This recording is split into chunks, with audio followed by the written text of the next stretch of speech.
voilà, de retour avec Pierre Hillard, toujours pour cette troisième partie. Toujours sur le mondialisme, l'atlas du mondialisme, je le remontre encore. Dedans, voilà, vous allez retrouver tout un tas de cartes, de documents, voilà, tout est répertorié, tout est sourcé. Presque 600 notes de bas de page, et à la fin du livre, vous avez toutes les sources pour les cartes. Les 92, 93 cartes, voilà. Et à propos de cartes, alors on a beaucoup parlé de l'Europe, mais il y a un pays, parce que en fait, le virus du mondialisme, ce qu'on comprend, c'est que c'est général. Ah oui, ça, on est tous concernés. On est tous concernés, mais il y a un pays, et là, on y pense moins des fois, mais c'est les États-Unis. Et eux aussi sont soumis. Ils ont cette chance. À ces grands bouleversements, en particulier avec des projets qui sont de restructuration, en fait, des États, et puis jusqu'à l'ALENA d'aujourd'hui, qui est une espèce de CE, version américaine. Nord-américaine. Ouais. Alors, le coup des États-Unis, c'est intéressant parce que, donc d'abord, les États-Unis, c'est la création du colonialisme anglais. Vous avez eu des rivalités au sein des élites anglaises et américaines. Et vous avez par exemple dans la première moitié du 19e siècle, ce président américain, Andrew Jackson, qui a tout fait et obtenu que la banque américaine ne soit pas privée, soit sous le contrôle de l'État. Et d'ailleurs, il a demandé à ce qu'on mette sur sa tombe « J'ai tué la banque Oui. ». Ouais, c'est un coriace. C'était, je ne sais plus, il avait un surnom, le chêne, je ne sais plus quoi. Enfin, bon. Et la création de la Fed en 1913 est une révolution puisque c'est une banque privée et qui fait que l'émission monétaire dépend du privé et de groupes oligarchiques, en lien avec la City. Bon. Et dans cette idée de gouvernance mondiale, qui se prépare déjà durant la Première Guerre mondiale avec le président Wilson, et son bras droit, son éminence grise, le colonel House, qui vont être à l'origine de la création du CFR, le Council on Foreign Relations, pour les États-Unis, et Chatham House, l'équivalent, mais pour le Royaume-Uni, vous avez déjà des ébauches d'État mondial avec la SDN.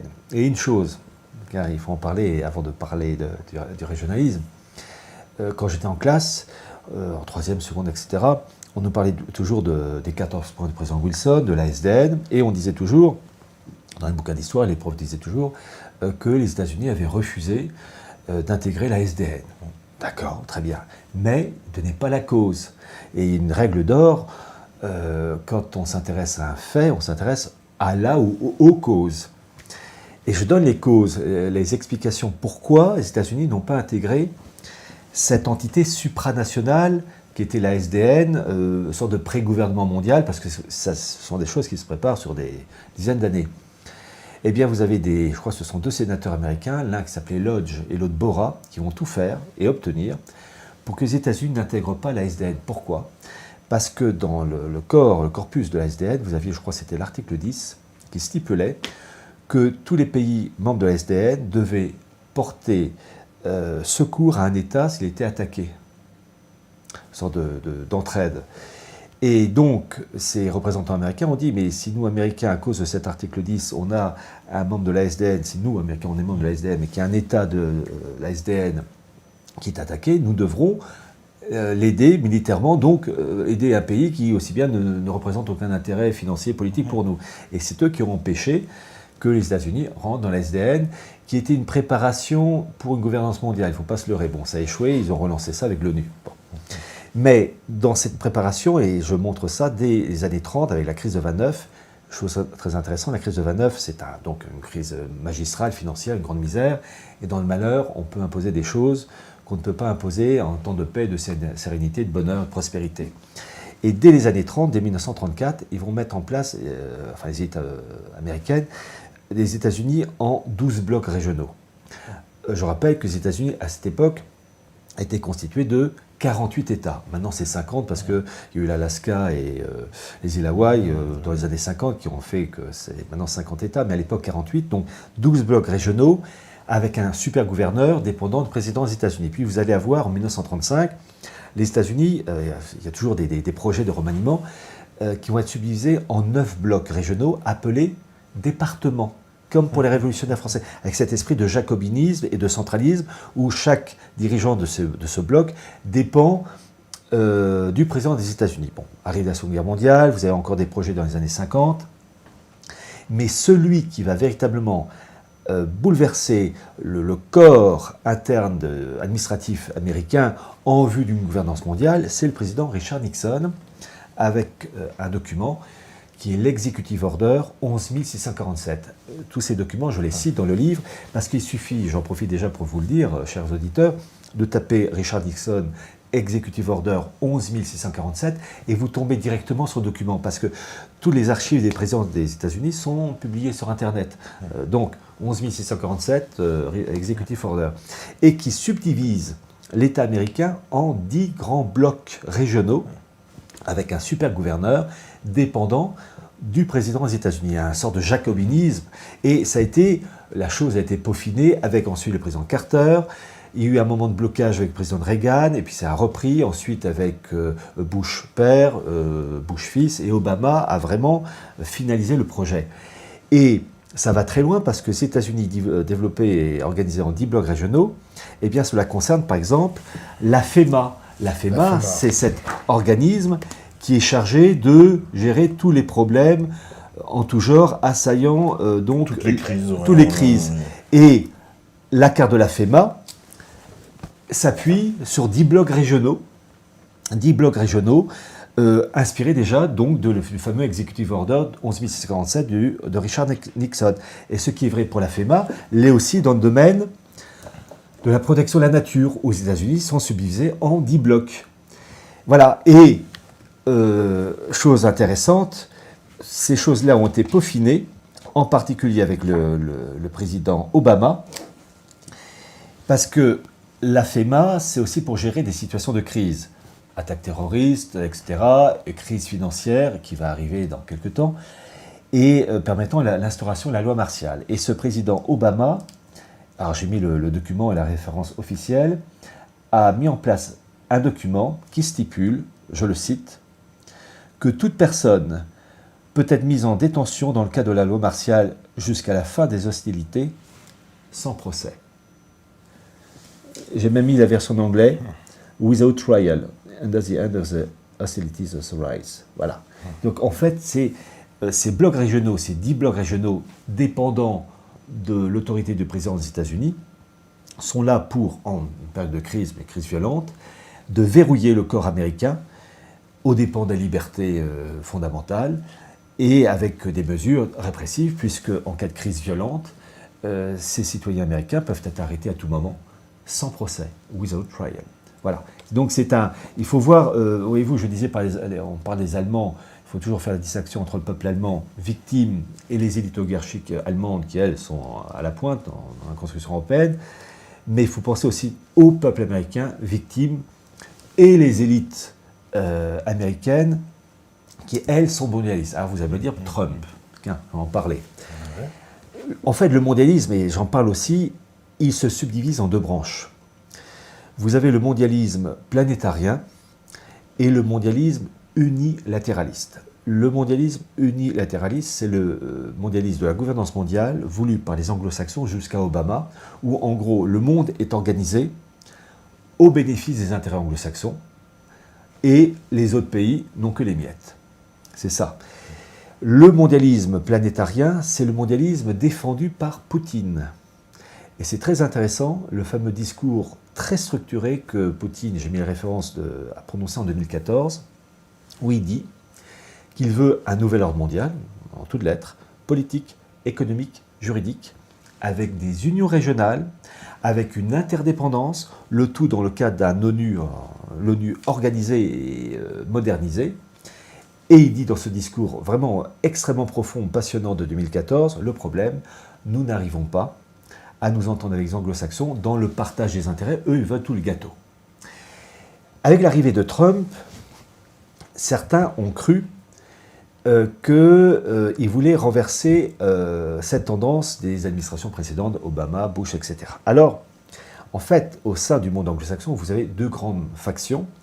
Vous avez la faction qui veut les États-Unis, le monde anglo-saxon, à la tête du projet de la gouvernance mondiale, et puis l'autre faction qui veut des États-Unis relativement forts, mais pesant quand même d'un certain poids dans la gouvernance mondiale, mais avec une répartition plus ou moins équilibrée des intérêts de chacun. Et avec toute la prudence, parce que d'ailleurs je l'écris même dans le livre, l'administration Trump, soutenue par Kissinger, semblerait se ranger vers une forme d'organisation, enfin souhaiterait s'engager dans une répartition équitable des intérêts. Je dis bien semblerait, parce qu'en fait vous avez des pressions terribles de la partie adverse, et en particulier les néoconservateurs. Et Trump l'a dit il y a 1 mois et demi, 2 mois, dans le Wall Street Journal, il a résumé la situation en disant « Je suis nationaliste et globaliste ». Très intéressant. En fait, il dit nationaliste, faire des États-Unis un État solide, pesant lourd, dans un monde globalisé. Alors, chose très intéressante, l'importance de l'étude du judaïsme, avec ses répercussions politiques, relations internationales, il faut comprendre pourquoi. Parce que vous avez, face à Trump, Poutine qui est soutenu par une communauté juive, les Lubavitch de Ber el-Lazar. Et cette communauté est extrêmement importante. Et comment il s'appelle, Poutine, est vraiment engagé auprès de cette communauté juive, Lubavitch, au point que dernièrement, je lisais ça, il a versé 1 mois de son salaire à la construction du musée du judaïsme Lubavitch. Voilà, c'est entre autres. Et vous avez du côté Trump, sa fille, Ivanka, qui est mariée à un juif, Jared Kushner, qui appartient au mouvement orthodoxe aussi Lubavitch. En sachant que vous avez en plus des variantes dans ce milieu-là, parce que tout n'est pas bloc monolithique. Et il y a des tentatives d'entente entre ces milieux Lubavitch côté américain autour de Trump et Lubavitch du côté de Poutine, avec malgré tout aussi des dissensions internes. Mais vous avez aussi des factions juives qui s'opposent violemment, méchamment, et c'est la faction Rothschild, libéral-libertaire, à ce rapprochement, d'où les bagarres internes. Et comment ces bagarres peuvent être vues et constatées? Rappelez-vous, je vous ai parlé tout à l'heure de cette bagarre à mort entre d'un côté les sionistes français, anglais, américains, face aux sionistes allemands, qui voulaient la même chose, mais simplement l'un, foyer juif en Palestine, sur la direction de la cité de l'autre, sur la direction de Berlin. Là, actuellement, on est dans la phase finale où il y a une volonté de créer un grand Israël, des rives de l'Euphrate jusqu'au Nil. Et j'ai la carte de Theodor Herzl, volume 2, page 711 de ses carnets personnels, qui, c'est toujours très intéressant de le rappeler, important de le rappeler, c'est que ce mouvement sioniste qui se disait officiellement laïque, en fait, Theodor Herzl, en présentant cette carte, s'appuie sur une référence biblique de la Genèse, 15-18, où Dieu dit qu'il donne la terre du Nil à l'Euphrate. Donc en fait, le sionisme, en fait, c'est un paravent laïque, mais c'est un fond religieux, avec reconstruction du temple, etc. Donc actuellement, vous avez une tentative de création d'un grand État d'Israël qui passe par la parcellisation des États musulmans, l'Irak, la Syrie, etc. L'Arabie Saoudite, avec les liens particuliers avec le Qatar, ce sont des frères ennemis, l'Iran chiite, enfin bref, ils se tapent entre eux. Et ce que j'ai pu montrer, vous allez voir le lien avec le monde Lubavitch et juif en général, ce que j'ai pu prouver, c'est que ce qui se passe actuellement au Proche-Orient est intimement lié à ce qui se passe en Ukraine et en Crimée. On peut s'étonner pourquoi. À l'origine, vous aviez une communauté turcophone, 7e, 8e, 9e siècle, qui va se convertir au judaïsme, les fameux Khazars, qui occupaient en gros la zone géographique, le milieu de l'Ukraine au niveau de Kiev, tout l'est de l'Ukraine jusqu'à la mer Caspienne et la Crimée. Et la Crimée, vous aviez même une présence juive, on a trouvé des menorahs en Crimée, à la péninsule du Kertch en particulier. Bon. Eh bien, vous avez des rivalités entre factions juives qui considèrent ce territoire ukrainien et la Crimée comme une seconde Judée. Et certains disent que le véritable territoire des Juifs, ce n'est pas le Grand Israël, mais l'Ukraine et la Crimée. Et j'ai mis les documents israéliens en langue anglaise qu'on peut retrouver, qui dit qu'il faut en fait favoriser une migration juive vers l'Ukraine et la Crimée. Pourquoi ça doit être revivifié? Et donc vous avez des bagarres entre clans juifs, avec certes des raisons d'ordre énergétique, oléoduc, gazoduc, raisons stratégiques, le fait qu'il y ait deux bases militaires sur la côte syrienne russe Pourquoi ? Certes, c'est pour combattre certaines choses au Proche-Orient, mais aussi pour avoir un pied-à-terre devant l'immense réserve de gaz qui se trouve au large des côtes israéliennes, syriennes, chypriotes, les réserves de gaz du Tamar et du Léviathan. Colossal. Donc chacun veut la part du gâteau. Il y a du fric derrière tout ça. Il y a aussi des rivalités d'ordre spirituel. Certains estiment qu'il faut mettre plutôt le paquet sur le Grand Israël. D'autres disent plutôt le côté ukrainien et Crimée. Et tout ça, c'est lié à l'histoire des Khazars. Et entre autres, il est même dit que ce territoire khazar, à un moment donné, s'est étendu jusqu'à la Lituanie actuelle. Vilnius, qui a été, à la fin du XIXe siècle, un grand centre du judaïsme avec la création du Bund, qui allait donner ensuite le Parti communiste, etc., les mencheviks et compagnie. Donc en fait, il faut bien comprendre, il faut jongler avec des intérêts purement matériels, mais aussi des rivalités spirituelles. Ils se tapent entre eux. Vous avez en particulier un document que je cite de 2014, où ce document israélien dit les juifs ukrainiens, donc soutenus par l'Occident, sont en guerre contre les juifs russes. Lubavitch qui soutiennent Poutine. Et il explique pourquoi. J'ai repris les passages clés.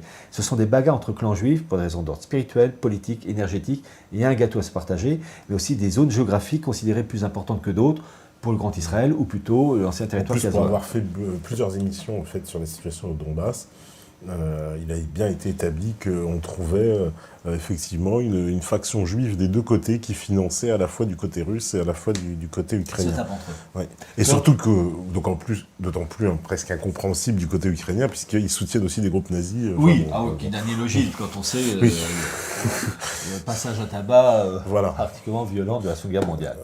C'était bon. Mais pour aller dans le sens de ce que vous dites, mais complètement.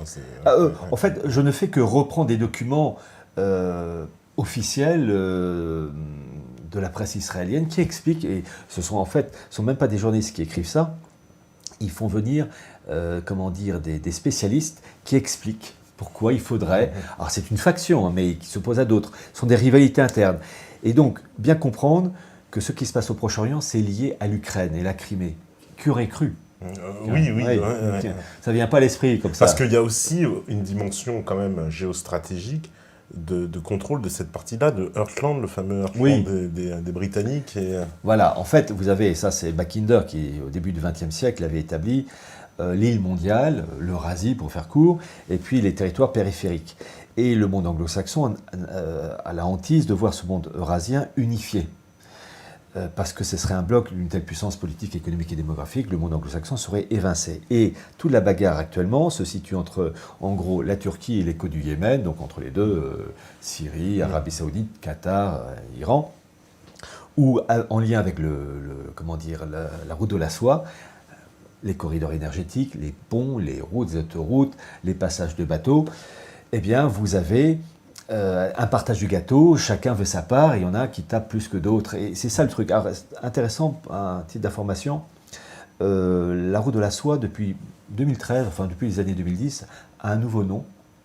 C'est un sigle en anglais, OBOR, O-B-O-R, pour One Belt, One Road. Une ceinture, une route. Alors j'en parle aussi dans le livre. C'est ça que j'ai essayé de faire dans ce livre, de réunir les différents morceaux du puzzle politique, administratif, juridique, énergétique et spirituel, en montrant que tout ça c'est lié et qu'il y a des factions entre elles qui se tirent dans les pattes pour la part du gâteau. Et elles n'arrivent pas à s'entendre pour le moment.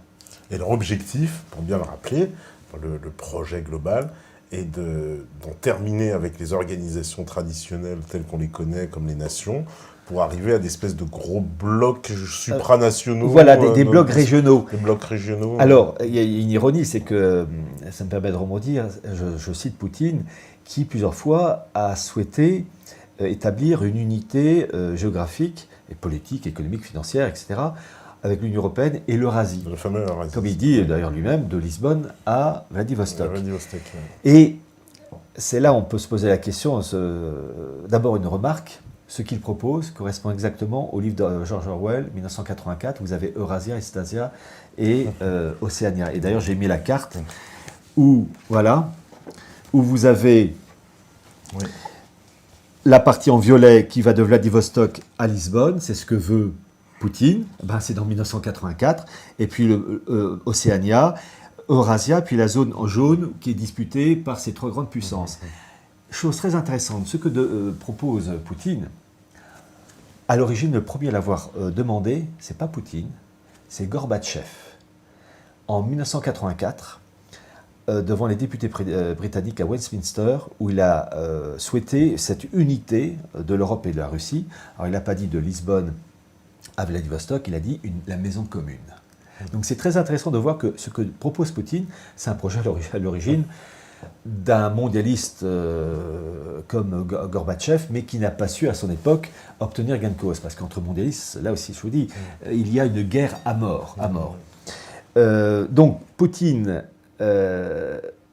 souhaiterait donc établir ce bloc unifié de Lisbonne à Vladivostok, mais il y a une chose qui devrait quand même faire réfléchir, c'est que le monde russe condamne avec raison le caractère décadent de l'Occident, mariage pour tous, GPA, on est gâté de ce côté-là. À partir du moment où on établit un bloc unifié de Lisbonne à Vladivostok, on établit une liberté de circulation des biens, des hommes et des idées. Et donc la vérole occidentale que Poutine et ses amis condamnent, ils vont, avec la libre circulation, ils seront balayés. Ouais. Ils vont se faire contaminer. Et il ne faut jamais oublier cette vérité première, la merde est contaminante. Donc, on a envie de dire, pour quelqu'un qui défend des valeurs, mais moi je ne sais pas, mais je bloquerais tout de suite, dire, oh là là là, je vous laisse m'insérer dans votre jus, moi il est hors de question. Mais est-ce qu'il ne veut pas faire l'inverse? Je pourrais prendre c'est-à-dire dire, moi, justement, en faisant cette unité-là, je vais imposer justement aux Européens mes idées plutôt, et c'est eux qui vont changer de sens. L'Occident est tellement décadent que ça peut se faire que dans la guerre. Les millions de Français, d'Italiens, d'Allemands, Danois, d'Espagnols vont pas accepter ça. Vous savez, la révolte des gens pourris qui refusent aucune contrainte, je vois difficilement... voilà. Et puis, il y a une chose. Voyez-vous, je vais reprendre une expression biblique de Saint Paul. Saint Paul disait... lui, l'ancien juif réellement converti au catholicisme, au Dieu trinitaire, il disait les juifs ennemis de tous les hommes. Il y a même un autre, c'est je crois un espagnol, l'évêque Saint Isidore de Séville, qui disait, en parlant des juifs, ministre de l'Antéchrist. Ça, ces formules, je les ai utilisées en mettant les références, évidemment, dans l'avant-propos que j'ai fait pour Chronique du mondialisme. S'ils le disent, c'est que, en fait, les juifs défendent un autre projet, qui n'est pas celui des gentils, des non-juifs. Et on peut dire que ce n'est pas un bon point pour Vladimir Poutine de s'appuyer sur un clan juif, les Lubavitch, qui par essence défend des projets qui tôt ou tard condamnent le peuple russe, non-juif. Enfin, bien comprendre que les juifs ont un projet pour eux qui n'est pas le même pour les non-juifs, qu'ils soient français, italiens ou russes. Et donc que Poutine s'appuie sur le clan des Lubavitch, il devrait se dire, mais attention, le projet défendu par ces gens-là, il met le peuple russe comme simple prosélyte de la porte, c'est-à-dire comme de simples fidèles dans l'organisation mondiale. Les Juifs doivent être au sommet de cette organisation. Donc, on peut se poser la question, pourquoi Poutine s'engage dans cette voie-là? Il devrait être plus prudent. C'est pour ça qu'il a pris, on lui a reproché d'avoir pris une loi similaire à la loi Guesso. Il y a des choses de ce style-là, effectivement.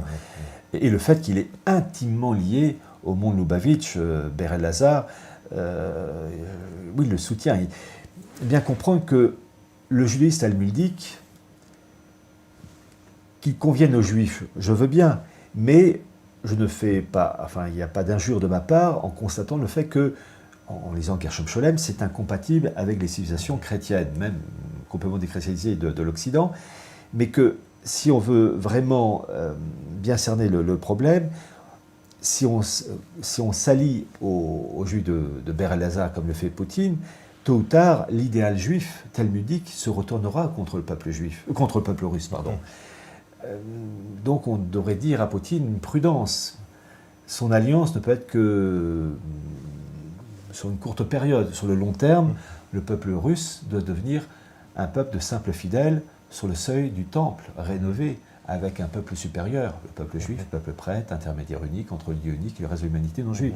Donc, Mais cette vision un peu messianique des choses, est-ce qu'on peut l'attribuer qu'à une élite juive, ou alors on peut dire qu'elle est un fondement de la communauté juive? C'est le socle du judaïsme, parce qu'ils n'ont pas reconnu le Christ comme le Messie, fils de Dieu incarné. Ils l'attendent toujours, et d'ailleurs ils l'attendent tellement que le 23 septembre 2012, vous avez eu cette fameuse prière de toutes les communautés juives du monde pour l'appel du Messie, du Messia, vidéo qui peut être vue sur YouTube. Et d'après les quelques échos que j'ai eus, certaines communautés, enfin certains représentants juifs disent qu'en fait le Messie est sur le point d'arriver, qu'on est dans une période pré-messianique. Ce qui est assez logique, parce que le fait d'avoir fait cette prière du 23 septembre 2012, ça veut dire quoi? C'est qu'ils estiment que l'organisation du monde, d'un point de vue spirituel et temporel, est suffisamment avancée selon les normes rabbiniques pour être couronnée par leur Messie. C'est ça la logique de leur système. D'accord. Bon, c'est une croyance, ça reste une croyance. C'est ce qu'ils disent. Ça reste une croyance. Et aussi, est-ce que, il y a une question que je vais vous poser, est-ce que, philosophiquement, on peut se demander si le fait de l'avancement des technologies, justement, qui force la mondialisation, est-ce que, de fait, elle ne force pas aussi un peu la main du mondialisme, même si des gens ne n'œuvraient pas derrière? Alors, en fait, qu'il y ait des possibilités de rencontres et de contacts plus faciles grâce à l'avion, en voiture, qu'à cheval autrefois. C'est sûr, les contacts favorisent, les moyens techniques favorisent des contacts plus fréquents, plus rapides avec des Chinois qu'il y a 100 ans, c'est sûr. Mais c'est pas parce qu'il y a des contacts plus fréquents qu'on doit obligatoirement se dissoudre. Quand on est l'héritier d'une civilisation, on a à cœur, si on a reçu une éducation formée, évidemment, de défendre sa civilisation, ce qui n'empêche pas d'avoir des contacts harmonieux et d'apprécier d'autres civilisations, d'autres coutumes, mais de là se dissoudre, au même titre qu'on ne se marie pas avec tout le monde, on ne se mélange pas avec tout le monde, on fréquente quelques amis, on ne fréquente pas l'humanité entière parce qu'il y a des gens avec qui on ne s'entend pas. Ou même, sans même s'entendre, on ne peut pas nouer de véritables liens, donc il y a tous les degrés.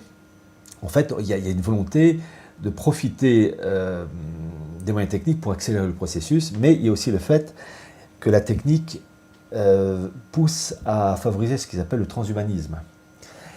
Transhumanisme, c'est-à-dire créer un homme nouveau grâce à la science. Et à l'origine, c'est le golem. Le golem lancé par un rabbin au XVIe siècle, le rabbin Leuve, qui avait créé un golem, qui avait une silhouette humaine, qui avait une force prodigieuse, avec des pouvoirs magiques, et qui était officiellement, qui devait obéir à son maître. Mais parfois, le golem... C'est la créature de Frankenstein. Voilà, qui désobéit. Et ce golem, c'est très intéressant parce qu'il y a un article qui est publié sur le site Retour aux sources, que je vous ai montré tout à l'heure, qui est un article d'actualité juive, qui explique que Dark Vador, que le film donc Star Wars, s'est imprégné de littérature et de mystique juive, et que Dark Vador a des inscriptions en hébreu sur sa poitrine, sur ce qu'ils appellent un Oshen. Oshen, c'est un pectoral qui se trouvait sur la poitrine du grand prêtre Aaron du temps de l'Ancien Testament. Et cet article d'actualité juive, donc je ne fais que reprendre ce texte, précise qu'il y a dans ce texte sur la poitrine de Dark Vador le mot golem inversé. C'est l'actualité juive qui le disent. Alors, ils peuvent mentir, peut-être qu'ils ont fabriqué, mais enfin, je pense que, vu que c'est une revue essentiellement pour des adhérents juifs, et puis si vraiment le journaliste a menti, on peut le poursuivre pour divulgation, en tout cas de nos mensonges, contre-vérité. Donc c'est très intéressant de voir que même là, on retrouve le mot golem, et le transhumanisme, voulu par exemple par cet Américain d'origine sud-africaine qui s'appelle Elon Musk, c'est de créer un homme nouveau avec une technique et un monde affreux. Transhumanisme qui finalement est un golem amélioré et qui sera réservé surtout à une élite financière. C'est ce qu'on voit dans le livre de Huxley, Le meilleur des mondes. Vous avez tout un dégradé d'humains très cons, moyennement intelligents, super intelligents. Et évidemment, ceux qui sont super intelligents ont les moyens. En fait, tout a été annoncé. Et on y va. Et on se dirige. On s'y dirige. Alors, aussi question, parce que là, on a parlé justement de ce délitement des civilisations en Europe, mais est-ce que c'est valable pour l'Asie, par exemple, pour les Chinois?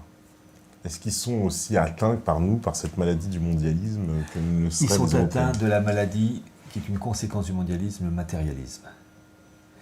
Et c'est intéressant parce que les Chinois, en fait, sont passés en quelques dizaines d'années de la pauvreté à l'extrême abondance, avec quand même une forte nuance, parce que sur 1 milliard de Chinois, vous avez en gros 300 millions de Chinois, surtout les Chinois de la côte, qui ont une aisance correcte. Évidemment, vous avez quelques millions de Chinois qui sont très riches, et le reste, les 700 millions à peu près, qui vivent durement. Et ce qui est frappant, c'est que, et j'ai eu l'occasion de discuter avec pas mal de personnes ayant vécu en Chine, les Chinois ont l'esprit complètement vérolé par le matérialisme, la jouissance à l'extrême des biens de ce monde. Et ça se traduit, alors d'abord ça a été la politique de l'enfant unique, avec un enfant mâle, parce que souvent les enfants, les bébés filles étaient supprimés, donc une pyramide des âges étroite, et en plus avec un excès d'hommes par rapport aux filles.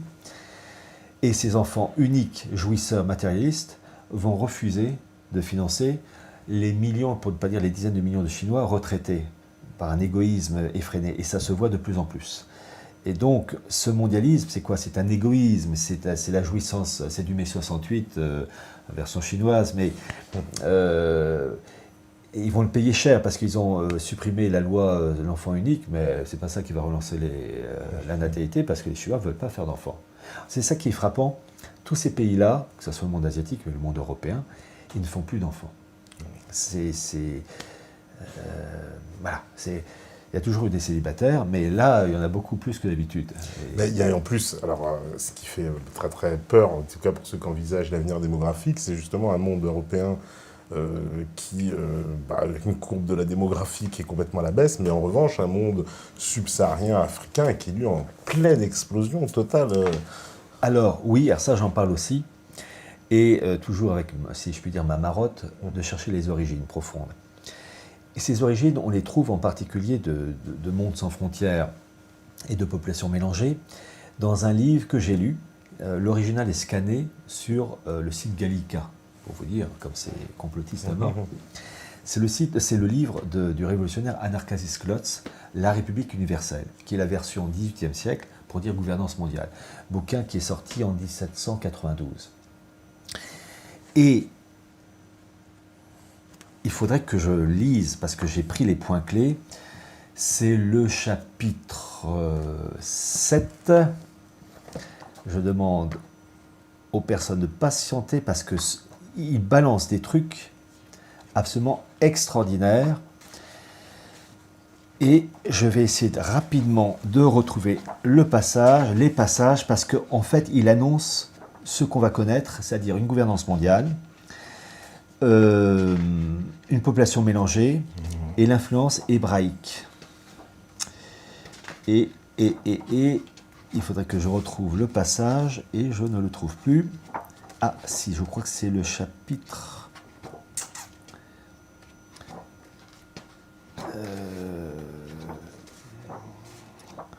Ça, c'est le portrait masque mortuaire de Martin Luther. Martin Luther, on est le 5e centenaire des 95 thèses de Wittenberg. Ça, c'est l'original, je peux vous le dire, parce que je l'ai obtenu grâce à des photos. Le masque mortuaire de Martin Luther est à Halle, avec ses mains complètement crispées. Elle n'est pas beau à voir. Hein. Je vais essayer de vous retrouver le passage. Évidemment, on ne va pas perdre de temps comme ça. En fait, qu'est-ce qu'il dit dans ce document dans ce livre de 1792? Un monde sans frontières, avec une mystique, où il dit, avec des blocs continentaux. Alors il ne dit pas blocs continentaux, il dit et l'Europe, et l'Afrique, et l'Asie, et l'Amérique. Tout ça dans le cadre de Philadelphie. C'est la formule ésotérique pour la gouvernance mondiale, un monde extraordinaire. Et il part de nos amis hébreux qui vont apporter toute l'aide nécessaire à l'épanouissement de cet idéal. Très intéressant.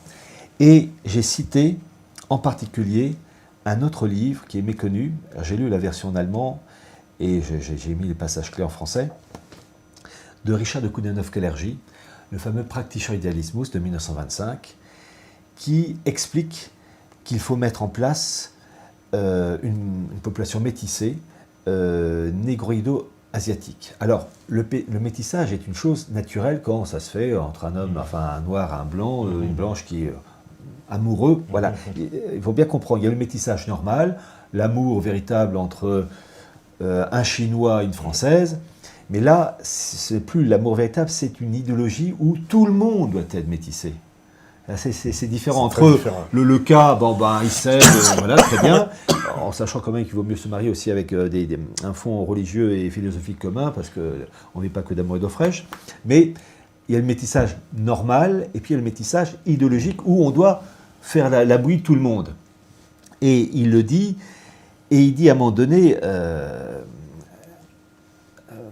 comment il s'appelle, Richard Koudinov-Kalergi, qu'à la fin, l'Europe, en fait, ce qu'il veut, c'est d'abord créer une élite avec un métissage entre les élites aristocratiques et juives. Deuxièmement, il dit qu'il faut un mélange de population où l'esprit brahmane et l'esprit des mandarins prendra la place et prendra le dessus sur l'esprit chevalier. En fait, il écrit en toutes lettres, qu'il faut une orientalisation de l'Europe. C'est dans le bouquin, les passages, les références. Et donc, c'est la destruction de l'Europe. Et Richard de Koudinov-Kalergi, qui va être en particulier financé par Max Warburg, on en a parlé tout à l'heure, qui va être le fondateur de la Pan-Europe. La Pan-Europe, la fameuse Et quand Pan-Europe. il mourra en 1972, son successeur sera Otto de Habsbourg, présenté par qui? Par le président Georges Pompidou, un ancien de la Banque Rothschild, président Pompidou qui dans les années 60 était le trésorier de la Pan-Europe France, vous voyez, ça je raconte tout ça dans le bouquin. Eh bien, le Richard Koudinov-Kalergi était imprégné de gnose. Et dans son livre, Praktischer Idealismus, quand il parle du christianisme, c'est la gnose à plein nez, il dit que le christianisme, c'est un judaïsme régénéré. Et ça, c'est la gnose. Donc on voit bien comprendre que le fait de créer une gouvernance mondiale, mélange de populations, mélange de religions, une hiérarchie des populations, les élites juives, les non-juifs, une gnose, la Kabbale, tout ça, ça a un impact politique, économique, psychologique, affectif. Et la finalité de tout ça, on ne va pas tarder à le voir normalement, puisqu'en 1988, vous avez eu la fameuse revue The Economist, qui appelait à la mise en place d'une monnaie mondiale, appelée Phénix, avec la couverture de l'oiseau sortant des flammes et des cendres de billets de marques, d'euros et de yens qui brûlent, et puis voilà, est prévu pour 2018. 2018, ouais. Alors, chose très intéressante, et j'en parle aussi parce que ça va de pair avec la gouvernance mondiale. Voyez-vous, avant de parler de la monnaie mondiale, il faut parler de l'euro. Comment l'euro a été créé? Ça a été créé à partir d'un panier de monnaies. Marques, francs, lire, pesettes, etc. Et ce panier de monnaies, de différentes monnaies européennes, ça a été le substrat pour passer à l'étape supérieure, l'euro. Eh bien, là, ils ont fait la même chose. Vous avez 5 monnaies mondiales, dollars, euro, livre sterling, yen, et la dernière monnaie qui vient d'intégrer ce panier fin octobre, début novembre 2016, c'est le yuan. Et ces 5 monnaies constituent ce qu'on appelle le panier de monnaie pour passer à l'étape supérieure, la création d'une monnaie mondiale. Alors, ils disent 2018, ils peuvent avoir du retard, hein, si c'est 2019, je n'en veux pas. Mais c'est révélateur, on voit que c'est le même processus, mais de ce qui s'est fait pour l'aspect européen, mais à l'échelle planétaire. Chose intéressante, toujours ces rivalités, et vraiment j'insiste là-dessus, ces rivalités entre factions oligarchiques qui se tirent dans les pattes pour le partage du gâteau et la hiérarchie. Vous avez en 2010 Strauss-Kahn, qui était le patron du FMI, qui avait pondu un rapport que j'ai publié, et les passages clés, qui proposait une monnaie mondiale, appelée Bancor. Eh bien, la faction oligarchique américaine qui défend le dollar n'a pas aimé du tout. Et on peut légitimement se dire que l'événement du Sofitel avec Strauss-Kahn, à mon avis, ça a été retour à l'envoyeur. Voilà. Ouais, parce que ça dérangeait... une faction oligarchique. C'est marrant parce que le mot Bancor, il avait déjà tenté de l'imposer à Bretton Woods. Exactement, en avec 1945. Keynes. Exact, ce que vous dites est tout à fait juste. Ils avaient déjà... En fait, là c'était Bancor ou Phoenix, mais c'est un projet ancien. Je tiens à préciser une chose, pour toutes ces idées de gouvernance européenne et mondiale. Le premier, à ma connaissance, à avoir émis l'idée d'une gouvernance européenne, c'est début XIVe siècle, sous le règne de Philippe le Bel, avec un juriste français qui s'appelait Pierre Dubois, qui avait déjà élaboré une idée de gouvernance européenne. Un autre, au début du XVIe siècle, au début du XVIIe siècle, c'est un ministre d'Henri IV qui s'appelait Sully, qui avait élaboré une politique du grand dessein, et aussi une politique de gouvernance européenne. Bon. Mais à ma connaissance, celui qui a évoqué l'idée d'une gouvernance mondiale, sans utiliser l'expression, mais l'idée est là, c'est toujours première moitié du XVIIe siècle, un moine français, imprégné de gnose et de cabale. Ce moine français s'appelait Émeric Crusset, C-R-U-C accent aigu, vous pouvez le retrouver sur Internet, puis il y a des ouvrages là-dessus, qui avait établi l'idée d'une gouvernance mondiale en réunissant tous les chrétiens d'Europe, donc à l'époque catholiques, protestants, orthodoxes, œcuménistes à la Vatican II, plus les musulmans, plus les juifs, plus les Chinois, les Perses et l'ajout de la Moscovie, c'est l'expression pour parler des Russes, avec monnaie mondiale, libre circulation des biens des personnes et, comme capitale du monde, Venise. Il est vrai qu'à Venise, vous avez le ghetto juif. À l'époque, vous avez le ghetto juif qui était la grand centre, qui était la city de l'époque. Voilà. Première moitié du XVIIe siècle. C'est ça que j'essaie de faire comprendre dans ce livre, Atlas du mondialisme, les origines profondes, le déroulement et la situation actuelle qui n'est pas arrivée comme ça. Oui, qui a des racines, profondes. Qui est très profonde voilà. Historiquement, quoi. Là. Que ça prend pas, parce que souvent on pourrait avoir l'impression que c'est une idée très moderne. Ah non, finalement, on repasse les mêmes chemins avec une technique en plus, des mots différents, pas toujours même. Ouais, donc ça veut dire que ces gens-là, quand même, ils sont assez tenaces et persistants, hein, parce que quand on remonte justement à ces racines profondes, on se dit, ça veut dire qu'ils œuvrent pour quelque chose dont ils ne verront peut-être pas probablement, eux, le résultat final. Oui, un exemple qui m'avait frappé, vous avez une organisation planétaire, un institut mondial pour la gestion des villes, qui a été créé en 2004, qui s'appelle CGLU, Cité Gouvernement Locaux Unis, qui regroupe 7 blocs régionaux. Et l'Union européenne étant une de ces sections régionales pour la gestion des villes. Et en fait, cet institut de 2004 est le fruit de 3 autres instituts, l'un créé en 1982 qui s'appelle Métropolis, l'autre en 56-57 qui s'appelait la Fédération mondiale des cités unies, un peu Dark Vador sur les bords. Mais l'ancêtre de tous ces instituts, c'est 1913. Le sigle en anglais, c'était IULA pour Union internationale des autorités locales. 1913. Donc déjà, 1913, en sachant qu'ils n'allaient pas voir ça de leur vivant. Révélateur aussi, l'expression Nouvel ordre mondial, je crois que c'est H.G. Wells, dans son livre La destruction libératrice, qui évoque en 1914 l'idée d'un nouvel ordre mondial, New World Order, qu'on va retrouver en 1940 dans son livre, avec le titre New World Order. Donc on voit, c'est très ancien. Donc, oui, voilà, donc c'est quelque chose qui est prégnant. Qui est prégnant. Et là, on est, si je puis dire, dans la dernière ligne droite, où vous avez un Macron qui tente de parachever avec les autres gouvernements européens, cette gouvernance européenne, avec une zone économique de la zone euro, etc. Macron, et c'est ça qui est sidérant, je vais vous dire une chose, l'élément clé, c'est se former. Si les Français avaient eu une véritable culture politique, historique et religieuse, jamais Macron n'aurait été élu. Si les Français avaient une véritable culture politique, économique, religieuse, ils auraient su que Macron était un young leader de la fondation franco-américaine de la promotion 2012. Alors je rappelle la fondation franco-américaine qui a été créée en 1976 par les présidents Giscard et Ford. Depuis 1981, ils recrutent ce qu'ils appellent des young leaders, c'est-à-dire des personnes appelées à occuper des postes élevés, dans le texte, politique, économique, militaire, journalistique. Macron, alors évidemment avec des soutiens financiers multinationaux, et ils ont toujours les moyens là. Et Macron est de la promo 2012, et dans la même promo, il y a qui ? Il y a Édouard Philippe, le Premier ministre. Et il faut que tout change pour que rien ne change, comme disait l'écrivain italien, je vous disais Lampedusa. Macron succède à qui ? Au young leader, François Hollande de la promo 1996. Et qui avait un certain nombre de young leaders d'ailleurs dans le gouvernement, voilà. Nouvelle-Cassel. Voilà, et en plus, il y avait ça, et Sarkozy avant, il y avait des... Sarkozy avant, pareil, Vauquier, etc. Voilà. Enfin, il y en a eu... Voilà, donc en fait... C'est interminable en plus. S'il y a vraiment une chose qu'il faut comprendre, il faut impérativement se former, avoir le système immunitaire, psychologique, moral, mental, pour ne pas se faire avoir par le système qui nous fourgue les mêmes plats avec simplement un vernis qui change. Et 90% des Français mordent à l'hameçon. Les Français ne sont pas formés, enfin c'est vrai pour les Espagnols et tous les peuples.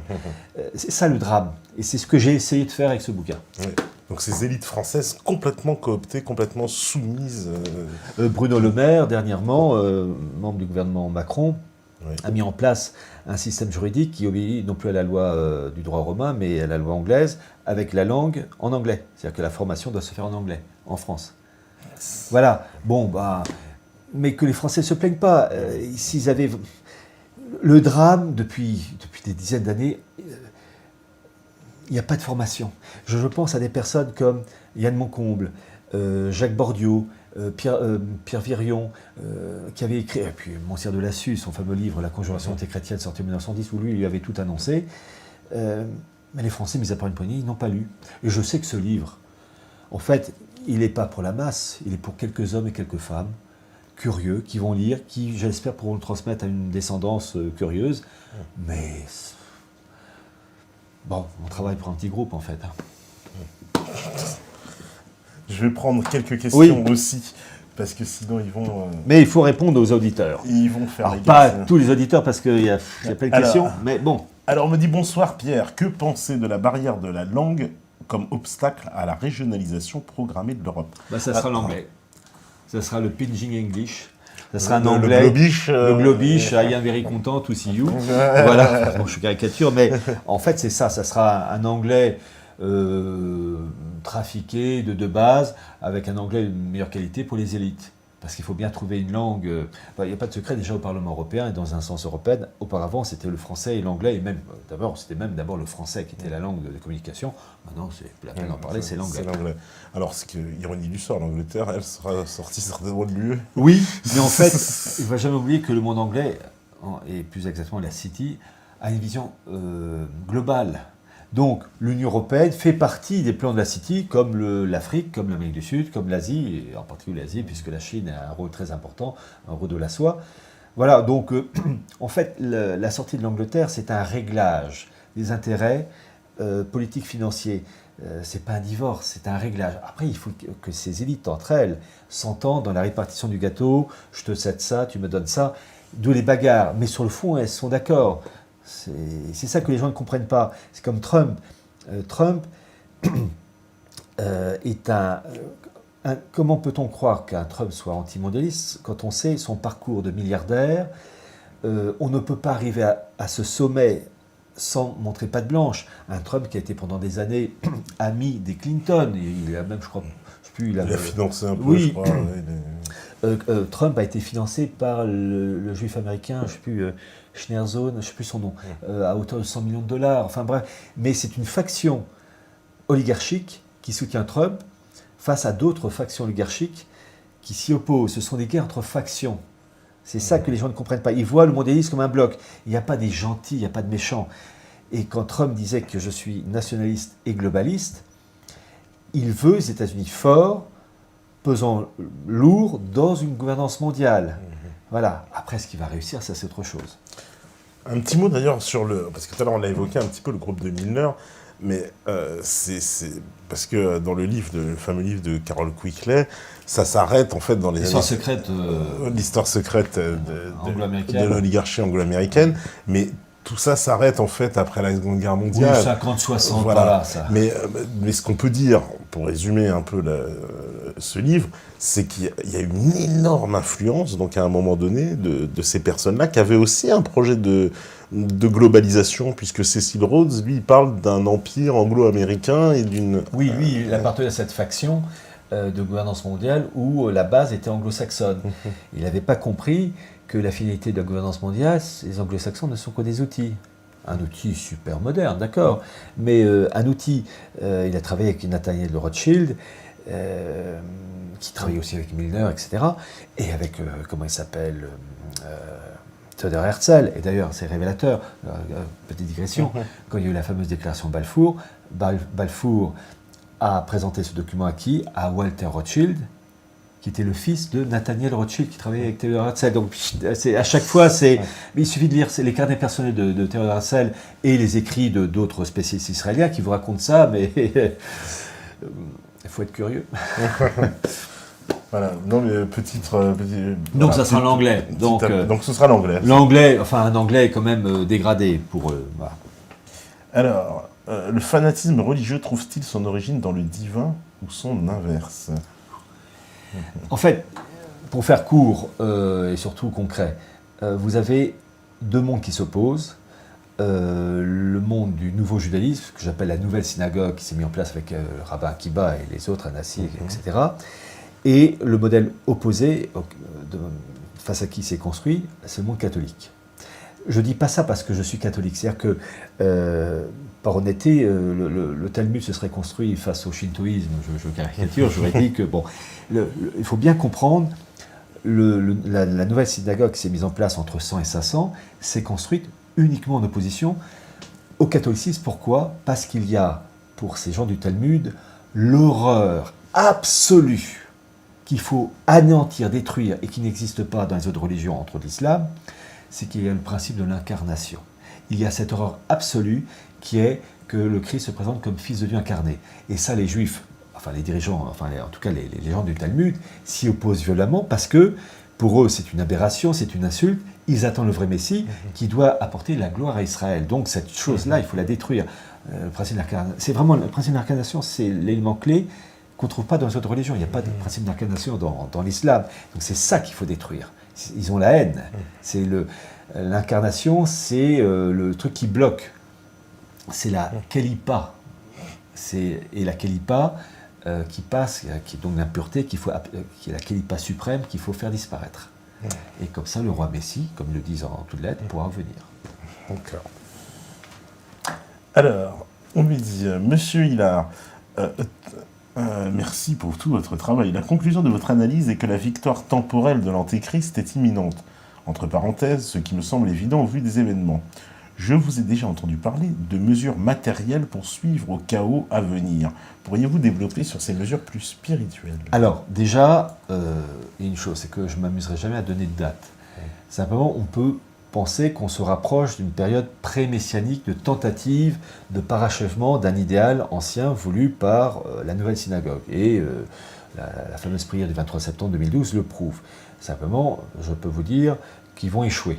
Bon, le problème, c'est qu'on va passer une période un peu agitée, et autant il faut lire, mais autant il faut aussi se préparer en ayant des filtres à eau, des réserves de nourriture, pour ceux qui peuvent acquérir des armes légalement, qu'ils le fassent, parce qu'on a droit de sauver sa peau, sa femme, ses enfants, etc. Voilà, il faut se dire qu'un jour il va y avoir un événement où il n'y aura plus d'électricité. Manger, le supermarché il aura été dévalisé, parce que lorsque cette crise va arriver, ça va être le chaos, la panique, les magasins dévalisés, et il faudra se dire qu'est-ce que j'ai dans les tiroirs, dans les placards pour ne pas crever de faim, de froid, et boire de l'eau potable. Donc prenez disposition. C'est maintenant la cigale et la fourmi, hein. Pensez à la fourmi, ne soyez pas cigale. Alors, on me dit aussi, Monsieur, un ami m'a récemment dit qu'il existerait bien un lien entre la couronne d'Espagne et la famille des Habsbourg, ce qui, selon lui, remettrait sérieusement en cause la légitimité du fameux Louis XX. Qu'en pensez-vous ? Alors là, j'avoue que je ne connais pas ces liens concernant ces deux familles. Là, je ne pourrais pas répondre. Alors, vous savez, on découvre, on apprend tous les jours. Là, je ne connais pas les liens dynastiques, des liens. Oui, il y a des mariages, oui, il y a du mariage, mais de là à dire, là je ne peux pas répondre, je ne connais pas. D'accord. Voilà, je reviens, parce qu'il m'a fait, voilà. Alors, on m'a posé une question aussi sur le titre du Kaiser. Voilà, on me dit, Monsieur Hilard, j'ai beaucoup cherché, mais jamais trouvé. Pourquoi Bismarck a refusé au roi de Prusse le titre de Kaiser von Deutschland, mais Deutscher Kaiser? Et cela est-il lié juste après à ce qui établit le Kulturkampf avec pour objectif, de détruire l'Église catholique en Allemagne. Alors, pour cette histoire-là, c'est pas Bismarck, c'est le roi de Prusse qui allait donc devenir empereur d'Allemagne, Guillaume Ier, qui n'a pas voulu, pour des raisons d'ordre, peut-être de hiérarchie par rapport aux autres princes, à l'histoire de la Prusse. Bon, en fait, c'est pas capital ce genre d'information. Ce qu'il faut plutôt voir, c'est s'intéresser à la politique de Bismarck et à son banquier Bleichroeder, parce que c'est lui qui menait la barque avec Bismarck, et ce qu'a fait Bismarck, il n'a pu le faire qu'en accord avec les Rothschild. Guillaume Ier, empereur d'Allemagne, n'a fait que suivre. Mais quand je vois cette unification de l'Allemagne, puisque, voilà, on l'a évoqué tout à l'heure, donc l'Allemagne, c'est composé de toutes ces petites principautés, etc. Bon, tout éclate avec Napoléon. Tout va se réagréger autour de la Prusse, qui va redevenir l'État puissant. L'union douanière, le Zollverein. Voilà, la fameuse union douanière, qui va être le ciment donc de cette unification. Mais quand je fais une analogie tout de suite avec l'Union européenne, je me dis, c'est la même chose. On est en train de faire l'union douanière. C'est un Zollverein agrandi. Oui, voilà. En fait, c'est amusant ce que vous dites, parce que je l'ai écrit dans mon livre Minorité et régionalisme, dans une réédition à partir de la 3e édition, je crois, où je compare l'Allemagne d'aujourd'hui à la Prusse et les autres États, France, Italie, Espagne, Pays-Bas, etc., aux principautés, Bavière, Thuringe, plus ou moins développées, et qui vont se faire absorber par étapes. Voilà, c'est le même processus, mais à une échelle plus grande, à l'échelle continentale. Votre remarque est tout à fait juste. Oui, parce que c'est le même processus. On a fait l'union douanière. Ensuite, je crois, ils ont passé des accords pour pouvoir avoir des routes et des voies de chemin de fer communes. Et ça va unifier la... Mais là, on fait la même chose avec l'Europe, parce que c'est le même processus. D'où la force des Allemands, des élites allemandes, qui ont déjà l'habitude de ce genre de choses à une échelle plus réduite. C'est dans leur gène. Ils ont fait ça déjà, donc ils savent... dans leur esprit, dans leur pensée politique et économique, le projet à poursuivre, ils ont eu déjà un galop d'essai. Simplement, il faut le faire à une échelle plus grande. Voilà. Donc après avoir fait l'Allemagne, là, je sens que c'est le même processus. Avec une petite difficulté, c'est que c'était quand même Bavière-Saxon, en sachant qu'il y avait des rivalités entre ces groupes germaniques.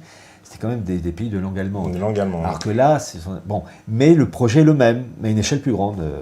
Oui, entièrement d'accord avec vous. Ça, c'est exactement ça. Ils y arrivent bien. Vous montrez aussi les cartes justement des routes et des axes de transport. Vous expliquez que c'est très important ces axes pour faire un peu ces espèces de colonnes vertébrales. Mais oui, parce que ces voies de communication, routes, autoroutes et corridors en tout genre, ce sont les artères des courants économiques. Donc quand on voit ces artères, on devine d'où ça part, d'où ça vient et où ça aboutit. Et donc on peut voir quelle est la puissance qui est derrière tout ça. Intéressant de voir, par exemple, j'ai une carte là-dessus, pour la route de la soie, de l'Eurasie et de tous les courants, de tous les corridors économiques, voilà. Et carte qui montre et on voit ce bloc qui se met en place et la zone ici de la péninsule arabique, qui est la rivalité entre donc le monde turc et yéménite, qui est la zone disputée entre Océania, le monde anglo-saxon, et l'autre bloc, et les factions juives qui s'opposent avec le Grand Israël, la Crimée, l'Ukraine, voilà, tout ça c'est... Oui, parce qu'en plus, les deux routes, quoi qu'il arrive, parce qu'on soit par là, soit par là. Donc voilà.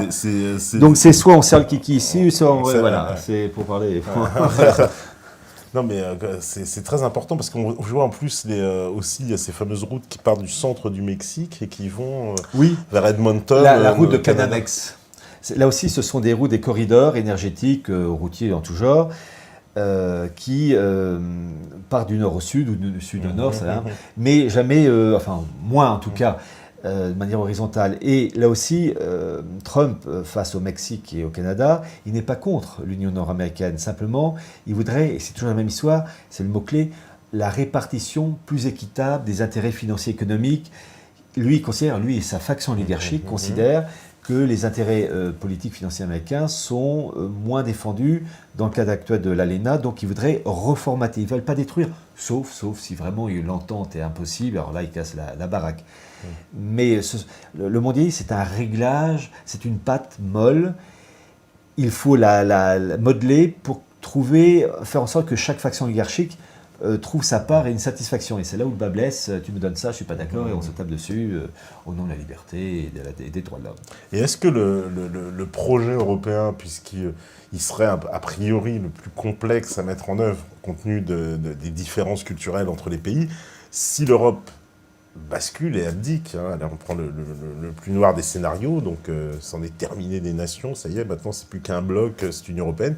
Je veux dire, les autres blocs, ils vont être balayés à la vitesse grand V 10 fois plus vite, non? Parce pour eux, l'unification, elle est beaucoup plus simple. Je veux dire, le bloc africain, il y a déjà une unification linguistique évidente, sud-américain, pareil, etc. Enfin, là, on a l'impression que ça se fera en très très peu de temps. Surtout que, oui, si l'Europe, vraiment, on fait de la science-fiction, ils arrivent à aller jusqu'au bout, ça sera vraiment un événement important.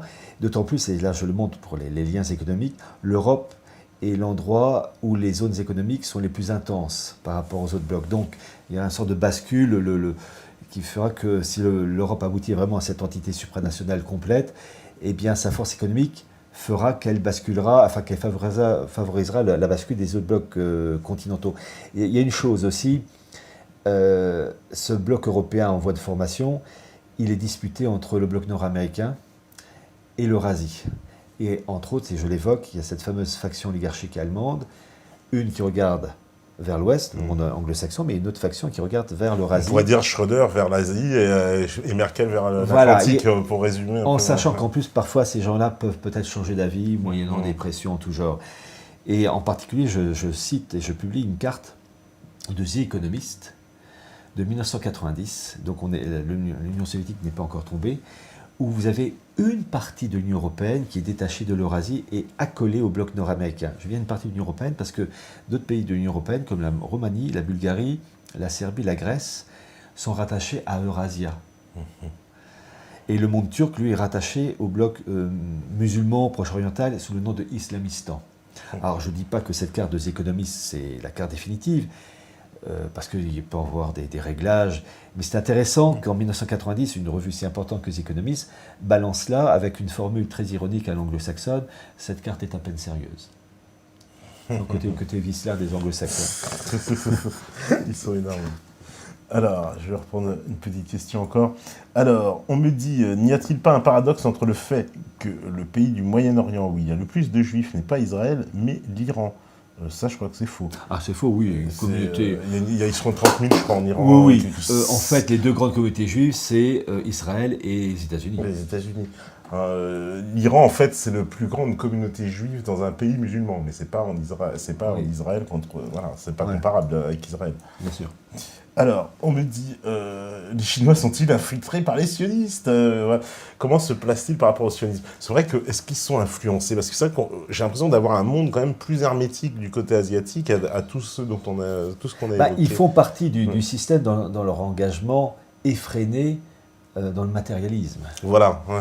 Et donc, à partir du moment où le poisson est amorcé par... Ils intègrent la pensée sioniste de gouvernance mondiale. Simplement, les Chinois, le monde asiatique, veut une grosse part du gâteau. Voilà, ils ne se laisseront pas faire, en fait. Voilà, oui. En fait, ce sont des rivalités entre clans, avec des choses comme monnaie mondiale qui se prépare. Il y a aussi la dématérialisation de la monnaie. C'est-à-dire qu'une monnaie purement numérique qui va faire qu'on paiera soit par portable, soit par... J'ai vu en Suède, ça a commencé à grande échelle. Et ça, pour contrôler Big Brother, va être ravi. On saura exactement qu'est-ce que vous avez acheté, où, à quel endroit, à quelle heure, enfin bref. Et le monde asiatique participe à ça aussi. Simplement, il fait partie d'un gros morceau. Enfin, il y a des gros morceaux, c'est le monde asiatique, le monde anglo-saxon. Et nous, pauvres Français... Pris en sandwich, en hamburger. Quoi. Avec Macron en plus. Sauce américaine. Alors oui, question. Alors ça, c'est la grande question. Est-ce que l'islam est-il toujours le dernier rempart du mondialisme ? Une citation qu'on vous a traitée. Alors, c'est vrai, je l'ai dit. Et je vais redire ce que j'ai dit lors des conférences dernières, à Nice ou à Grenoble. Les musulmans, d'abord je ne parle pas évidemment des musulmans qui se font sauter, ce ne sont pas des musulmans, avec les attentats, et souvent en plus des attentats, mon Dieu, quand on cherche un peu, on sait que c'est téléguidé par des puissances étrangères, mais je parle, du musulman basique. Les musulmans respectent encore des valeurs classiques, naturelles, qu'on ne trouve plus en Occident. Donc je reconnais, et je l'ai dit, je le redis, que les musulmans donc défendent des valeurs et c'est tout à leur honneur. Et je cite quelquefois cette expression, il est plus facile d'organiser une Gay Pride à Paris ou à Berlin, aller faire ça à Marrakech, à Alger ou Tunis. Bon courage les mecs. Bon. Mais autant je défends, par honnêteté, je dis que les musulmans défendent encore des valeurs qu'on ne trouve plus, ou quasiment, enfin très peu en tout cas en Occident, autant je dis malgré tout que dans le cas du noachisme, l'islam ne gêne pas la synagogue. Parce qu'il y a des éléments clés, Dieu unique, pas d'incarnation, Jésus simple prophète et pas de sacerdoce. Mais est-ce qu'il n'y a pas en plus, alors moi je et ça, c'est un élément clé. Et je rajoute une petite dose de piment qui ne parle pas aux musulmans. Voilà. Mais est-ce que justement, ça en fait pas plutôt carrément l'islam une compatibilité absolue avec le mondialisme, dans la mesure où dans l'islam, il n'y a pas de nation. On reconnaît que la nation, c'est la Oumma. La Oumma, la nation musulmane. Donc, qui dit pas de nation, pas de territoire, puisqu'en plus, pareil, il y a une conception dans l'islam de je suis partout chez moi, enfin Dieu n'a pas de frontières. Donc est-ce que l'islam n'est pas justement complètement finalement compatible avec ce nouvel ordre mondial, et d'où, pour aller aussi dans le sens que vous avez dit, dérange tellement pas ce noachisme à l'échelle mondiale qu'à la limite il s'y accommode, il peut avoir sa petite place. Autant je dis que les musulmans défendent des valeurs qu'on ne trouve plus malheureusement en Occident, autant le fait de dire, en lisant en fait les livres, entre autres du rabbin Ben Amozeg, que le noachisme ne gêne pas la synagogue dans le cadre, que l'islam n'est pas gêné par, non plus exactement le noachisme, la fatigue est là, le noachisme va convenir à l'islam en lien avec la synagogue, puisque les principes clés, et qu'en bout de course, oui, le noachisme étant la dernière marche qui précède la gouvernance mondiale. La gouvernance mondiale, c'est un peuple juif, peuple prêtre, supérieur à tous les autres peuples non juifs, qui sont des simples fidèles ou prosélytes de la porte au seuil d'un temple reconstruit. Alors là, c'est ça qu'il faut faire pour eux, pour les élites juives.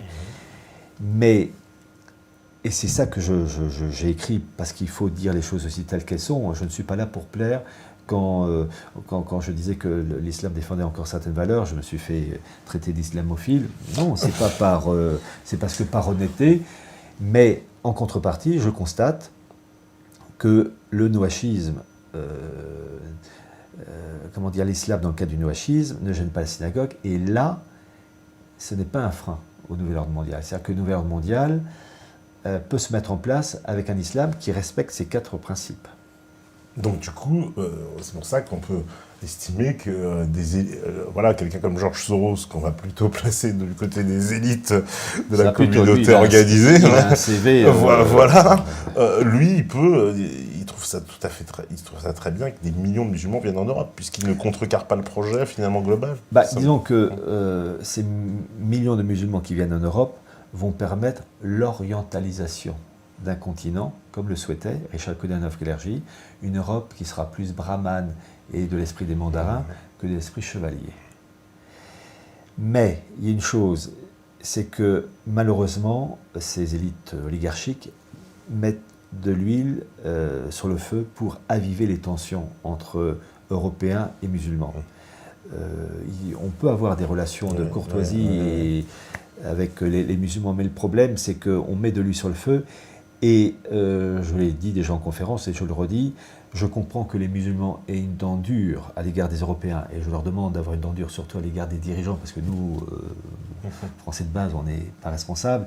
Ne jamais oublier que les élites oligarchiques anglo-saxonnes et juives, parce que je pense au plan Oded-Yinon de 1982 de parcellisation du Proche-Orient, ça a flanqué une telle pagaille que des centaines de milliers de musulmans sont morts.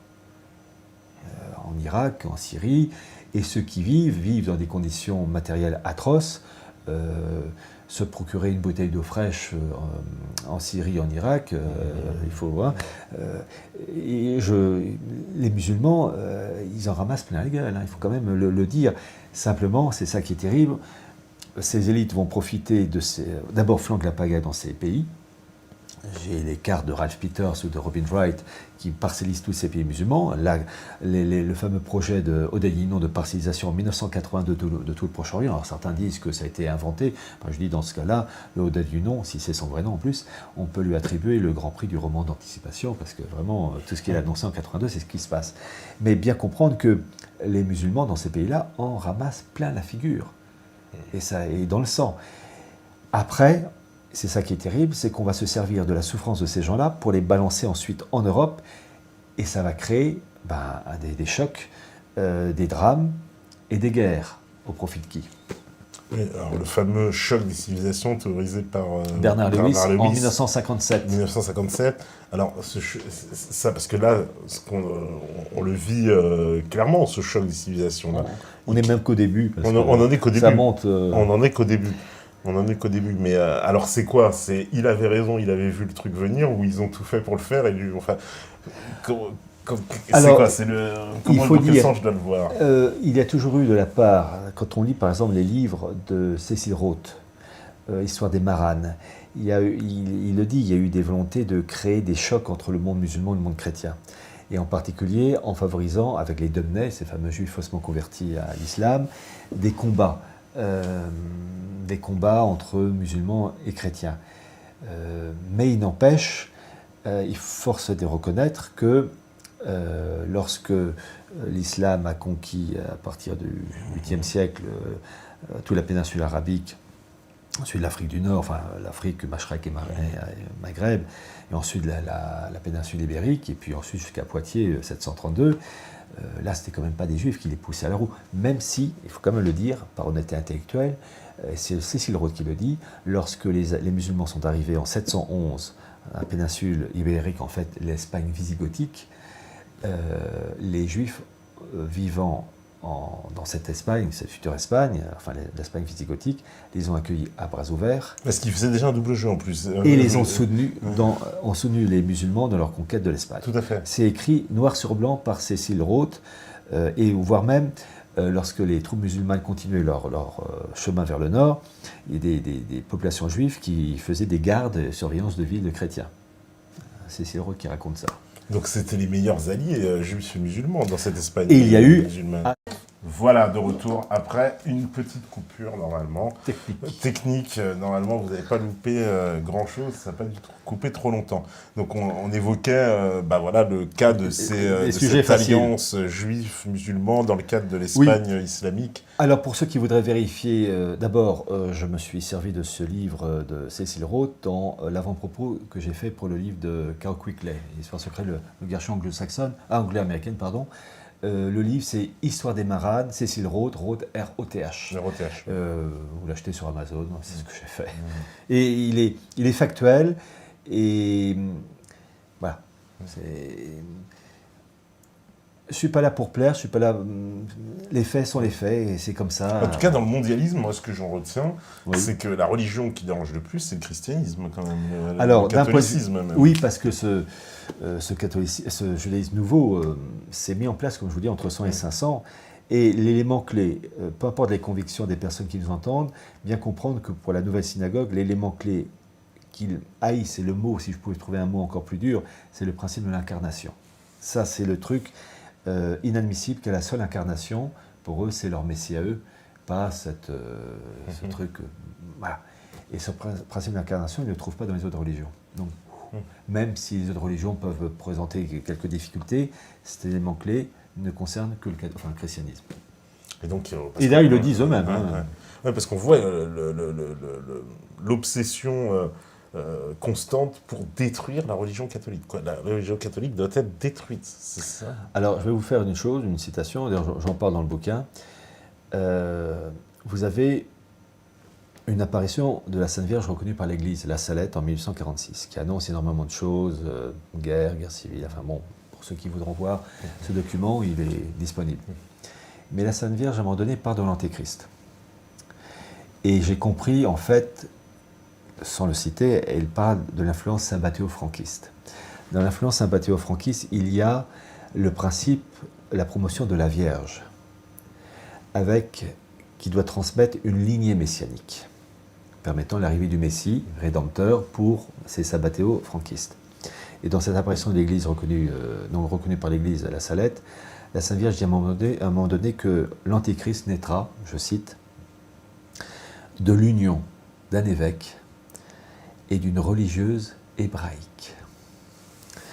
Et une religieuse, par définition, en temps normal, c'est une religieuse vierge. Et dans l'esprit sabbatéo-franquiste, la lignée messianique doit passer par une vierge d'essence hébraïque. Pour ceux qui voudront aller plus loin. Oui, voilà. Pour comprendre un peu. Alors, allez, je vais reprendre les dernières questions. Allez, on me dit... bonsoir Monsieur Hillard, à cause de la mondialisation économique, la drépanocytose est la maladie génétique la plus répandue dans le monde. La propagation de cette maladie peut-elle avoir un fondement dans la politique de l'élite mondialiste religieuse? Alors, d'abord, il faut définir cette maladie. je me suis référé à une agence gouvernementale française qui s'appelle l'AFD-PHE, Association française de dépistage et de prévention des handicaps de l'enfant, qui traite de 5 maladies, comme par exemple la mucoviscidose. Il s'agit de faire des tests sanguins aux nouveau-nés pour voir s'ils ont une de ces 5 maladies. Et en ce qui concerne la drépanocytose, alors j'en parle dans ce livre, d'abord il faut définir cette maladie. Ça concerne, c'est quoi comme maladie? Ça concerne donc tout ce qui est malformation globules rouges, hémoglobine. Bon. Deuxième point, cette maladie touche quelle catégorie de population? Et ce site dit cela concerne les populations d'Afrique noire, populations d'Afrique du Nord et les Antilles. Test obligatoire en France depuis à peu près les années 2000. Et donc, ça ne concerne pas les Blancs et les Asiatiques, sauf exception évidemment. Donc, ça concerne la population noire et arabe. Bon. Depuis, donc, en gros, les années 2000, ce test est obligatoire en France et puis dans les départements d'outre-mer. J'ai publié dans ce livre le tout dernier rapport de 2015 de l'AFD-PHE pour les tests de la drépanocytose, région par région en France, au niveau de la France, la moyenne au niveau de la France métropolitaine, et puis pour les DOM-TOM. Pour 2015, il y a eu 38,83% des naissances en France métropolitaine à avoir ce test. Cela veut dire que 38,83% des naissances en France étaient des populations noires ou arabes ou métisses noir-blanc. Bon. Le chiffre le plus bas, c'est en gros 8% pour la Bretagne et presque 75% pour l'Île-de-France. Donc ça veut dire que presque 75% des naissances en 2015 en Île-de-France étaient des populations noires et arabes. Et entre les deux, 42%, 45%. Pour l'outre-mer, l'île de Mayotte, 100%. Pour Wallis et Futuna, la Polynésie française, 0,28% avoir eu le test. Donc, en fait, on a une photo de ce qui attend la France, et à des différents degrés les États européens, c'est-à-dire une population kosovare. Parce que le Kosovo était à l'origine une province serbe, c'était même, je vais dire, l'Île-de-France serbe, c'est le cœur de la civilisation serbe, orthodoxe, et vous avez eu une colonisation musulmane, et les Serbes ont été dégagés.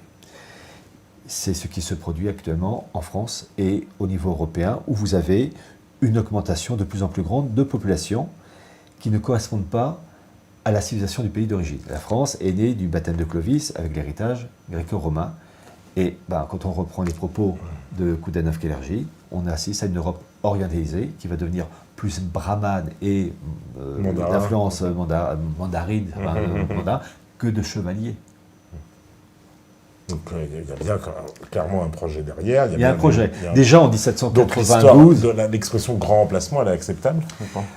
Alors, je cite le rapport de l'ONU de 2014-2015 à la fin.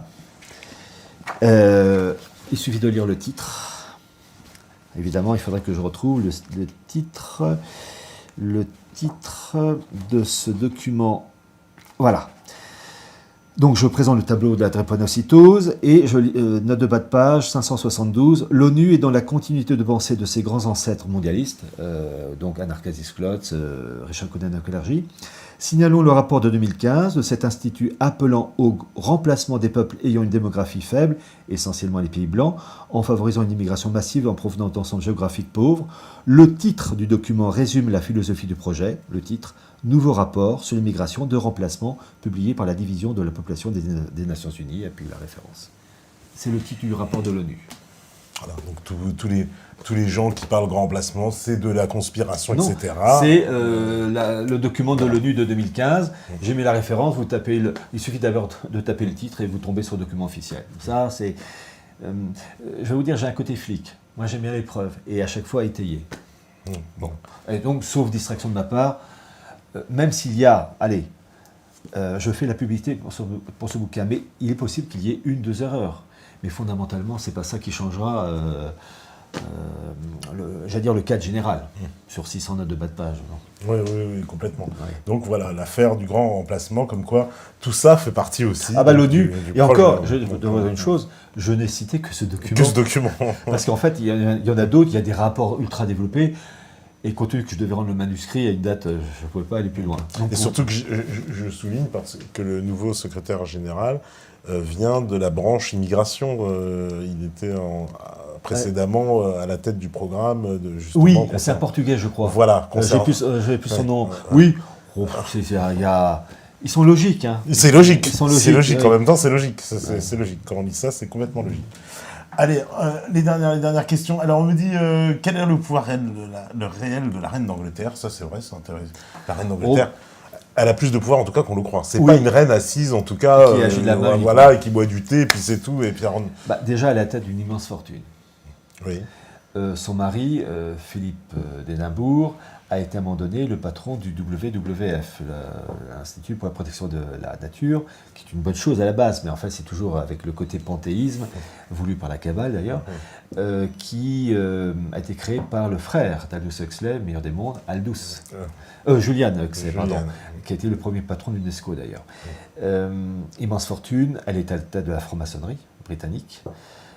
Et c'est la personne la mieux renseignée de l'Angleterre, de toute l'Angleterre, pour tout ce qui est les coulisses du nouvel ordre mondial. Et ne jamais oublier que depuis le XVIIe siècle, il y a eu une alliance depuis Cromwell entre la monarchie britannique et les élites juives. Lorsqu'on lit le livre de Cécile Rhodes, L'histoire des Marades, il vous écrit noir sur blanc que Guillaume III, je crois le chiffre c'est 3, Guillaume III d'Orange, qui s'est installé, qui va donc lancer cette dynastie britannique, a été financé par les Juifs portugais. Bon, il est écrit en toutes lettres. Bon. Donc il y a une alliance judéo-anglo-saxonne depuis cette époque, mais que les anglo-saxons n'oublient jamais qu'ils sont les outils de la synagogue, parce que ce sont des non-juifs, des gentils, au même titre que Poutine et le peuple russe ne doivent jamais oublier qu'ils sont des gentils, des non-juifs, et que face au Lubavitch, ils seront un jour ou l'autre largués. Le gentil n'est qu'un outil. Il n'est pas légal. L'outil, c'est-à-dire... l'outil d'une politique. Oui, mais on ne va pas s'en débarrasser, quoi. C'est un outil, puis à un moment donné, il sera rétrogradé, et il faudra qu'il... Donc c'est ça qui... pourquoi Poutine, je n'y crois pas, même si c'est un homme d'une très grande intelligence, d'une personnalité hors norme, il est hors norme, Poutine. Mais c'est un grand prince, d'une certaine manière, mais un grand prince au service d'une cause qui un jour fera que lui ou ses descendants, parce qu'on ne sait pas la vitesse de l'exécution du projet, seront rétrogradés en tant que simples fidèles prosélytes de la porte, sur le seuil d'un temple rénové, et au-dessus, le peuple juif, peuple prêtre. Je ne fais que reprendre les propos du rabbin Ben Abozeg. Il s'est écrit tout en... Voilà. Ou des travaux de Gershom Scholem. Oui, parce que Poutine... Alors, je sais qu'il y a toujours... il y a deux personnages que vous avez égratignés comme ça depuis longtemps, c'était Poutine et Chavez de son temps aussi. Oui, je pense à Vincent Lapierre. Voilà, je pense... Pardon Vincent. On pense immédiatement à Vincent Lapierre dès qu'on parle de Chavez. Et Chavez, en fait, je dis ça parce qu'on découvre, alors à savoir, à confirmer, mais là, on est en train de découvrir un peu quand même l'envers du décor du chavisme, et qui a eu quand même de la part de Chavez une volonté un peu hégémonique, personnelle, de mettre la main sur les richesses vénézuéliennes, quoi. Alors, j'ai eu l'occasion d'en discuter avec Vincent Lapierre. Je crois, je vais redire ce que je lui avais dit, je crois que Hugo Chavez voulait le bien. Mais il n'avait pas tout compris, en tout cas des forces qui étaient derrière, en face de lui. Même Vincent Lapierre a eu l'occasion de dire qu'il n'était pas assez, il ne serrait pas la vis, ou bien quand il voulait serrer la vis, c'était trop tard. De cette manière, je me souviens qu'un jour Vincent Lapierre avait évoqué l'existence d'une route ou autoroute, je ne sais plus, qui devait être construite. Et puis, quelques temps après, Chavez s'est rendu compte que la chose n'avait pas été faite, qu'on n'avait pas obéi à ses ordres. Mais Hugo Chavez, je crois, a voulu faire du bien, mais voyez-vous, il y a deux choses. Il y a la raison et le cœur. Et les sentiments, qui peuvent être nobles, doivent être toujours ordonnés en fonction de la raison, qui elle-même s'appuie sur des référents religieux et philosophiques. Et le problème chez Hugo Chavez, c'est qu'il y avait sûrement un élan du cœur dans bien des domaines, mais que son intelligence n'était pas structurée par des lectures classiques, j'allais dire vieille France, en tout cas pour son pays, et ce qui fait qu'il ne pouvait pas comprendre certaines choses et se faire avoir. Voilà. D'accord. Le débat reste ouvert. Allez, je prends les dernières questions. On me dit, Alors, merci pour votre travail colossal. Je pense que vous vous fourvoyez par rapport à l'islam. Je ne pense pas que ce soit un rempart au nouvel ordre mondial, mais plutôt une arme en faveur de ce dernier. Bah oui. Avec ce côté nuancé que par certains aspects, les musulmans défendent des valeurs respectables et auxquelles j'adhère. Mais en même temps, force est de constater, quand on lit tout ce qui a trait au noachisme, l'islam classique, je ne parle pas du wahhabisme et de l'islam contaminé par les frères musulmans ou les Domnay, l'islam classique, les éléments de base ne heurtent pas le noachisme en faveur de la synagogue. Ça, d'un point de vue factuel, on coche les cases, ça rentre. Non, là, je suis obligé de le dire. Autant je défends d'un côté, mais je dois reconnaître que l'autre, il faut être franc jusqu'au bout. Et je suis d'une nature directe, donc je ne vais pas faire ça. Allez, dernière question. Aujourd'hui, le noachisme, dans sa philosophie, avec justement le peuple prêtre au-dessus et les non-juifs en dessous, clairement on y est. Est-ce qu'on n'est pas encore arrivé tout au bout peut-être du processus, mais on Il y a encore une marche. Il y a encore une marche. Il y a deux marches. Ouais. On n'est pas loin quand même. On n'est pas loin dans la configuration de la société d'aujourd'hui. Oui. Donc ça veut dire qu'on approche de ce moment ce moment mystique où il y aura le retour de ce Messie, ou alors est-ce que c'est, comme je l'ai compris dans le livre, toujours l'accélération de ces gens qui nous entraînent de toute façon vers le bas pour déclencher la venue du Messie. Oui, la fameuse rédemption par le péché, c'est-à-dire que plus le mal est grand, plus on accélère l'arrivée d'un bien qui n'a aucune valeur, mais selon eux, oui. D'ailleurs, je cite Gershom Scholem qui a des propos extraordinaires, il faudrait que je revoie la page, où il dit qu'en fait, il faut vraiment... il dit bien que l'accumulation du mal permet l'arrivée d'un bien encore plus grand, mais il le développe d'une manière... En fait, je n'ai fait que recopier ce qu'il dit, c'est extraordinaire. Mais pour répondre d'une manière très courte, pour vous dire un peu mon état d'esprit, évidemment, il est hors de question de donner une date, on s'en rapproche. Simplement, j'ai mis en épigraphe dans le livre une phrase très courte. Les temps sont mûrs. Voilà. Après, la récolte, c'est dans 3 mois, 6 mois, 1 an, 2 ans, un peu plus, mais c'est pas dans 20 ans. C'est pas dans 20 ans. Voilà. Ou 30 ans. En tout cas, merci beaucoup. Je vais remontrer encore le livre. Disponible sur Amazon ou la Fnac, voilà. Voilà, disponible partout. Voilà, un excellent cadeau et vous ne regretterez pas, avec des cartes détaillées, tous les articles, toutes les sources. Alors, pour les sourciers, parce qu'on nous demande toujours, mais les sources. Alors là, je veux dire... Il y a presque 600 notes de bas de page. Comme vous amusez. Et les cartes sont toutes sourcées et les sources des cartes sont toutes à la fin du livre, chapitre par chapitre. Voilà. Donc il y a toutes les sources, il y a toutes les cartes. Beaucoup de cartes inédites d'ailleurs pour ceux qui pensent que ce seraient les mêmes qu'on avait fait dans la première émission. Il y en a d'autres. Oui. Énormément. Il y a quelques cartes du passé que j'ai utilisées, mais la plupart sont inédites. Et quand je dis inédites, certaines n'ont jamais été publiées depuis leur parution en 1901 ou 1903. Voilà. Donc si vous voulez voir les cartes, allez-y et faites-vous plaisir pour ce livre. Merci beaucoup, Pierre Merci Hillard. de cette invitation. Avec grand plaisir, c'est toujours un grand plaisir. Merci à la régie, merci aux modérateurs connectés, merci aux métanautes. Et écoutez, pour cette dernière de la saison, je n'aurai qu'une chose à vous dire, c'est que vraiment, si vous êtes là ce soir, c'est que vous êtes la résistance. Ciao, ciao. Merci à la résistance.